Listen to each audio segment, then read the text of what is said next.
hate to say that we were kidnapped and brought here. It's true. It's not hate to say that we were Jim Crow, discriminated and segregated. It's true. Our problem has been, as black people, we've always been concerned about white America, never about... I can't be a pessimist because I'm alive. To be a pessimist means that you have agreed that human life is an academic matter.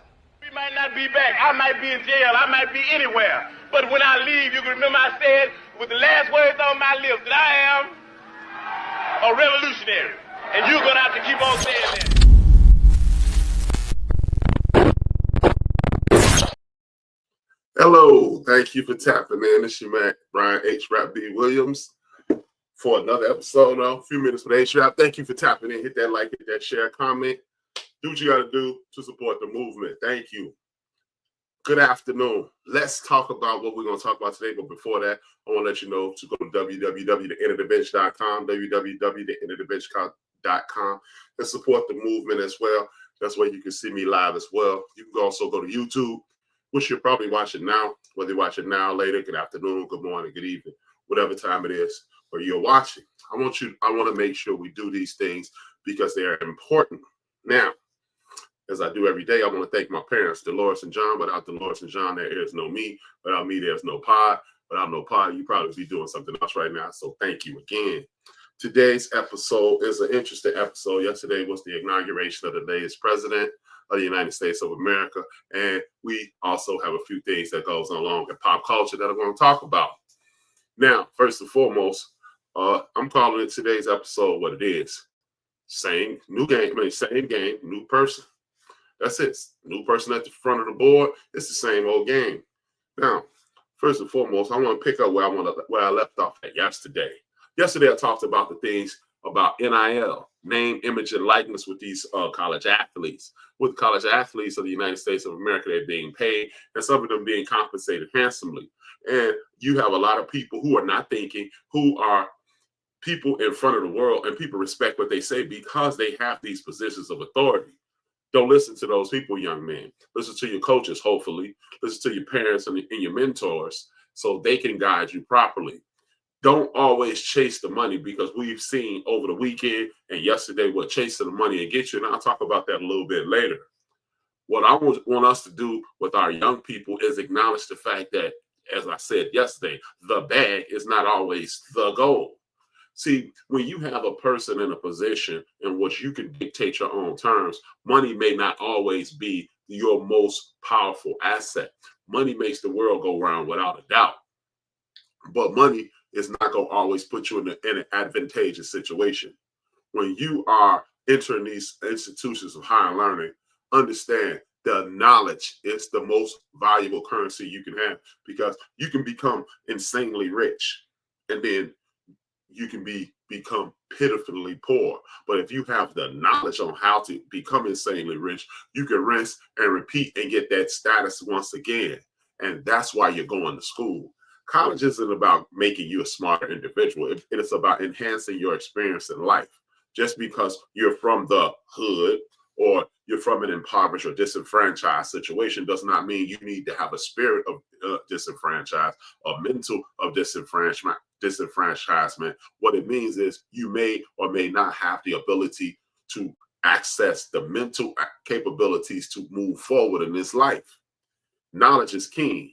And this is what I want these young men to understand. Yes, it may be interesting to get $100,000 at the University of Western Illinois University, and then Illinois University offers you this much, and Bradley offers you another amount of money, and the University of Northwestern, they offer you another pile of money, and you're moving around, and you ended up making $3 million over that period, which in essence is only $1.5 million after you pay taxes, and more than likely you had an agent, and there's a bunch of people biting pieces off of that, and you may end up with $1 million.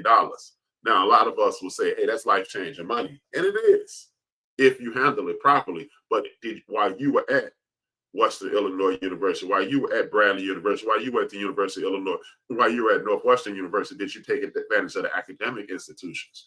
Did you make connections? And that's what I want the young men and women who are being compensated via the National Association of College Athletics and other outside entities. Are you taking the money? Are you taking the knowledge with you? Another situation in which you can make it advantageous. Instead of taking $1 million from the institution, if you have a brother, sister, aunt, uncle, cousin, friend who is business minded. This ties into the thing I was speaking about yesterday in regards to hip hop. Hip hop shows you a bunch of things. It's not about just the words. It's not about just the beats and the rhymes. It's about a lifestyle. You take a movie like the movie from 41 years ago. It was called Beat Street, produced by Harry Belafonte, directed by Stan Latham. When you hear those names, you hear nothing but reverence. You have nothing. You should exhort nothing but reverence and respect, because these are two of the giants of the entertainment world. But the most important thing is this: when you look at this, you not only saw hip hop culture, where the dancing and the style and the music and the rhymes, you also thought three individuals. Those three individuals were Double K, Raymond, and I forgot the dude. I can't think of his name. He was the manager guy. That's all three aspects of life. The talent. Myself, I'm the talent here at the end of the bench media.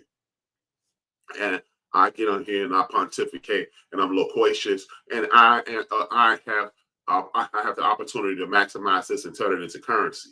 And then you have people like my man Big Mo, who does a lot of my artwork. I do most of my artwork, but like any true businessman, you need to have an artwork person. You need to have a person who does it better than you, and you need to also know how to do it. But Mo does a lot of my technical work, and then the artwork and the management and the business acumen. You need to produce those things yourself. You need to know how to do every aspect of this. But in B Street, you had a young man who Double K was the DJ, and the dude who as far as the movie, he rapped the song B Street. You had another guy who Raymond, he was the artist, and that's marketing. And then you had the guy who was his manager, who promoted him and used Raymond's art, his talent, to get him in to places like the Burning Spear and other clubs throughout the situation. And that's what you need to be using for your universities for. It's not about playing football, because as I stated yesterday, you got 2,000 people. You have less than 2,000 jobs to more than 200,000 people who are vying for them. So if you're in an institution of higher learning, why not maximize those kinships? If they have a relationship with Ford, General Motor, if they have a connection with Microsoft, Amazon, or anything that'll help you become wildly financially stable for the rest of your life. And guess what? If you're willing to give me $1 million to come to your school, or a couple $100,000 to come to your school, how about this? If you give me $500,000, but you educate my younger sister and brother, that's even better, because now my sister is a marketing expert, my brother is a business management expert, and we three come together and make what could be a conglomerate called Williams Incorporated. This is why mainstream media and the powers that be does not want you to like LeBron James. Look, I'm not asking you to like the basketball player. I'm not asking you to be a LeBron James fan. But what I am asking you is to pay attention to the why behind the why. Why don't we like LeBron James? LeBron James has a group of guys they call the Fab Five. All five of those guys are millionaires right now. They were some of his teammates and some people that he met along the way. They're some of the most powerful people in sports today. LeBron James opened up a school in his community to enhance the academic stature of the community. And people go, well, those kids are still failing. But if you are at a 1 and now you're at a 6, even though you're supposed to be at an 8, you're at a 6 when you were at a 1. And at some point, the people who matriculate through that school, they will hit situations in which they will be ahead of the curve. See, these are the things that the powers that be don't want you to be aware of, because in the event that you wake up and start falling for the banana and tailpipe, at that point, they can no longer trick you. Knowledge is king, knowledge is power, and that's what they want you to have a lack of. Salute to Chicago. And on another note, salute to the Chicago Bears on hiring their new coach. Why am I bringing that up? Because sports is not only entertainment, it's a distraction. For the last 2 days, we were not thinking, we were thinking about the entertainment part of football, baseball, entertainment, hip hop, and things of that nature. But what I want you to pay attention to is this. I brought up the football coach because a lot of people are going to think about that football coach. Yeah, the Bears, they're going to be all right. Caleb Williams is going to be all right. The Bears are on their way back. Rah, rah. Go Chicago Bears. And that's exactly what the people at the top wanted you to do. They wanted you to do that. Again, back to this back to the top of the show. The title. Same game, different player in the game. Anytime there's success in the Black community in the United States of America over the last 200 some odd years, there has been backlash. There's been a ton of backlash. We help you win the Revolutionary War. What do? You enforce permanent enslavement. It used to be enslavement was indentured servitude. You do it for 6 to 7 years, you get land, and then you move forward in life. That's why not all people in this country that look like us were enslaved. A lot of us had land. Some of us own people. And they tell you half of that story. Oh, well, Black people own slaves too. Yeah, well, some Black people purchased their family members so they wouldn't be sold down the road. Yeah, that is the purpose of a lot of our people owning our people, because you purchased your relative to protect them from permanent indentured servitude, and you couldn't free them, so you just left them in a status of enslavement. Again, the knowledge of that will make you understand how powerful mentally, physically, and spiritually our ancestors and our family members are and were. When you have that information, when you use academics to enhance that information, you will understand just how strong you are. Why am I bringing that up? Because the next phase of life was the revolution, the Civil War. And that was the North and the South. The Confederates wanted to continue to own people, and the Northern people wanted to control the people who own people. It had nothing to do with these self-righteous white people who no longer want to know what it was us. You had a group of white men who were being underpaid or not paid at all, because guess what? We can get some of those Africans and bring them up here and get it done for free. We can rent them for half of what we're going to pay, for a quarter of what we're going to pay you. That is the introduction to the abolitionist movement. Now, there were some people outside of our communities that were fighting for the rights of humanity, but by and large, it was white men not wanting to be underpaid. So that's why we're going to free them, and then we can get paid what we're due. Yes, all you have to do is if you own Amazon, or if you are renting Amazon Prime or paying for the service Amazon Prime, what I want you to do is look at the series of Roots, and they will literally tell you in the series. But again, as my main man, Jungle Brother Media, he was talking about today, they wash each other's hands, and then they take those hands and slap us in the face. He didn't say that, but that's what I meant. That's what I took from it, and that's the type of sentiment he has as well. He shares the same kind of sentiment. And what I want us to understand is every time, again, there's success in the Black community by buying your relatives and things of that nature, there comes white backlash. Which brings me to 1865, the end of that Civil War, in which we won for the North. I did not stutter. I did not blink. I did not hesitate. That we won for them, because for the 6 years, before the 5 or 6 years that they were fighting that war, and then we actually had weapons for 9 months and won it. They were losing up until you gave the brothers and sisters that our ancestors, aunts, uncles, grandparents, until they gave them weapons, they won the war 9 months later. So then that begins this thing called Reconstruction. Reconstruction started in 1865 at the end of that war. And there was a 12-year period called Reconstruction. Then at some point, white folks said, we tired of protecting these Black people. Bring the Confederate, we're going to reinstitute the citizenship of the Confederate. And once we reinstitute the citizenship of the Confederate, we're going to bring those soldiers to protect those Black people out of the way. And guess what? All of a sudden, you had a problem. Now, this brings me to my favorite part of today, in which I show you history. And we're going to use this history to continue that portion that I was telling you about the Confederate and the period called Reconstruction, 12-year period from 1865 to 1877. Watch this, and then you'll understand exactly what I was talking about. I'll be back shortly. It's your man, HRap, building Detroit. The End of the Bench Media. In America, Bolshevism and the fear of a communist revolution in the States became the explanation and the reason to justify their violence against Blacks during the Red Summer. Welcome to the Red Summer, a series of race riots that took place over 36 cities across the United States. James Woodard Johnson, who was the field secretary for the NAACP, called the violence of 1990 the Red Summer because it was so bloody. According to NAACP files, at least 38 large riots occurred over the course of 1919.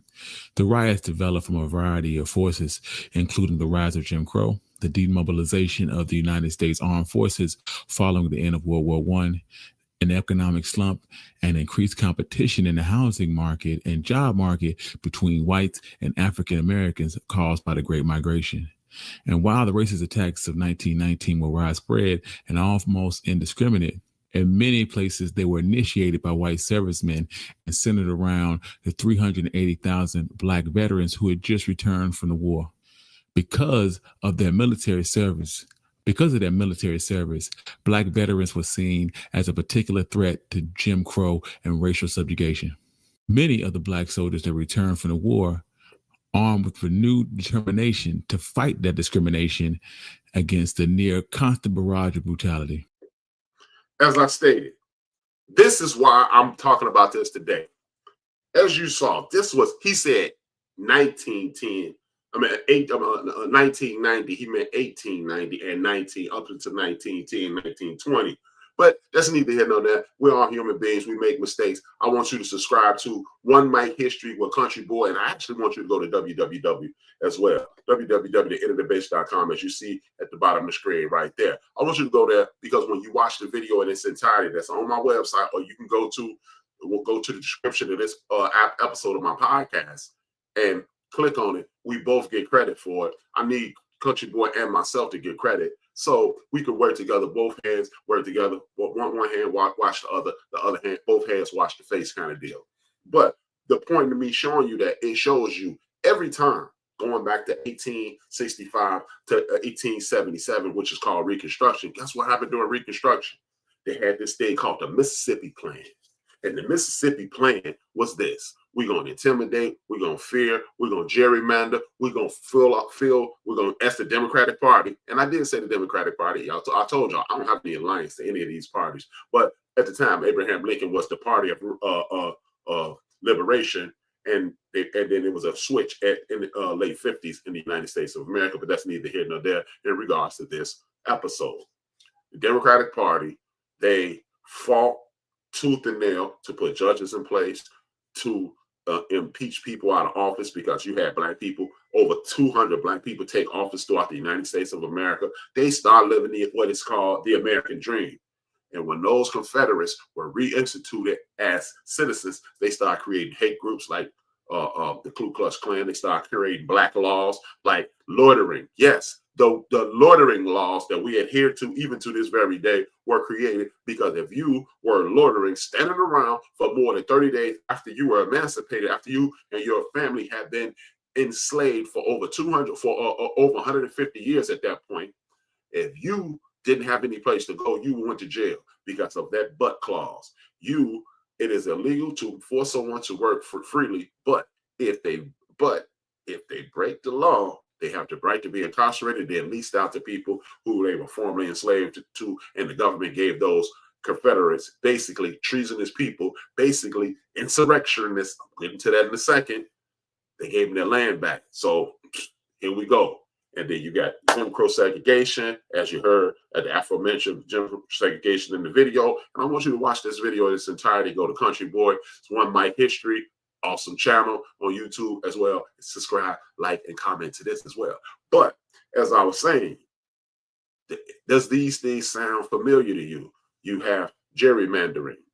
They're doing that. They did that in Louisiana. They did that in Mississippi. They did that in Florida. They're doing it in South Carolina, so forth and so on. You had people packing the courts with judges to get their rights. Oh, by the way, all those things that I'm going to talk about in a second, we're experiencing these same things. Guess what? 165 years later. Wow. Check that out. And then what they did was use fear and violence to get their way. We've seen this before. Guess when we've seen it before? We've seen it 4 years ago. We saw it 4 years ago on the 6th of January, 2021. Guess why? Because, I'm not bringing it up, because your current president just undid with executive orders all the improvement that they told you that Joe Biden didn't do. You know, like environmental protection. Why is environmental protection important? That's why the land was so dry out there in California, because you have tech companies using that water to cool the jets on their software and their databases, which makes it undrinkable for you and makes it untenable for the land. And guess what? Anytime a small spark comes along, it becomes an inferno. Altadena, California, and the surrounding suburbs to Los Angeles, California. We've just seen the effects of global warming. But we're not going to really talk about that because it's not a real thing. Did away with it. Protection of gender. You know, oh man, we don't care about this gender equality thing. That's the LGBTQ fight. Nah, guess what? Your sister, your mother, your aunts, your cousins, your neighbor, your significant other, and all of your children, they will have these issues because now I can attack a woman if I want to. See, they do it all the time. We're going to do away with these people. And that's what we're going to do. Ask the Asian people when they got, affirmative action done away with. And guess whose enrollment is down at the University of North Carolina, University of Harvard? The Asian people. See, you help get rid of those hateful Negroes and we're going to stick it in your butt next. See, that's what you do. Hey, Sonia Sanchez, she wrote a poem about it years ago. Look up good sister Sonia Sanchez and you'll see exactly what I'm talking about. Guess what else he did? He reduced all the benefits of the Affordable Care Act. You know, Obamacare. The people that say I don't want no Obamacare, I want affirmative. I want the Affirmative Care Act. Oh wow, just check that out. Now that's gone. Another thing, remember when Joe Biden and Vice President Harris reduced and set a price for insulin? Oh yeah, that's gone now because he undid those things. Oh, by the way, one of the most important things, in my opinion, qualified immunity. Oh, he wasn't going to do that. See, that's to get rid of the migrants. No, that's to get rid of you. That's really get rid of you because now when the cops come up in your crib, you ain't going to suffer any consequences. You ain't going to suffer any consequences. And the next George Floyd, is he going to go to jail? Maybe not. Because you trusted a guy who, as Nelly said, prove to me he's a white supremacist. It ain't the fact that he just said some Haitian people, because see, they from Haiti, right? Because they not really black, right? But they look just like you. What's the difference in you and a Haitian? One of the guests on the show, former NBA player, Older Polynese. You stand Older Polynese next to my Uncle Otis, or you stand Older Polynese next to my cousin Vincent, or you stand Older Polynese next to my cousin Salah. He looks just like them. So guess what? We're going to allow them, just like we do with the LGBTQ, we allow them to do this because that's an abomination.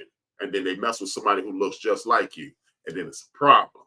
But we don't really want to talk about that, though, right? Because he's on your side. A billionaire. How many billionaires have you met? How many billionaires have you seen say, you know what, we need to do something for the people who get up and go to work every day? Never. If any, not many. But this is what you signed up for. This is what's on the way. This is what you need to be prepared for. Oh, by the way, you know, this is the same guy that wants to reinstitute stop and frisk. This is a guy who once said he wanted the death of coerced teenagers, one Latino brother and 4 black young men who spent almost a decade in the penitentiary for a crime that they did not commit. So yeah, welcome back to that. Welcome back to the 80s. And I'm not talking about the 1980s, I'm talking about the 1880s. Yeah, well, George, in the early 1900s, when George Stickney was put in an electric chair, he was so small they had to give him a booster chair just to kill him. They made accommodations to kill a young 13-year-old boy. But we don't really care about history. We really don't care about these things. See, these are the things that are on the way. See, this is why it is important that you don't get election fatigue.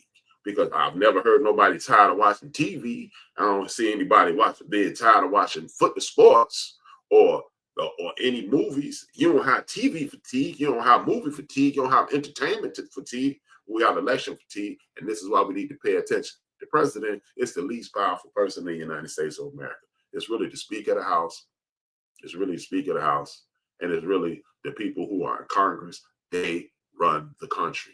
And if you allow these people to put a guy in place that they can control, and they'll be able to do exactly what they want to do. It's awful strange how a lot of the people in media and in Congress align themselves with a guy who they considered a buffoon, a clown, and he's going to do nothing good for the country. But we need to respect the office.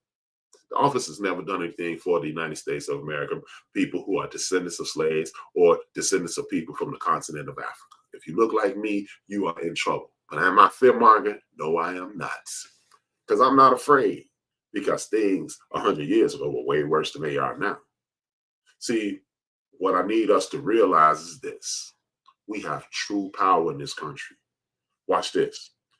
We just saw 13,000 people, homes, and businesses burned to the ground.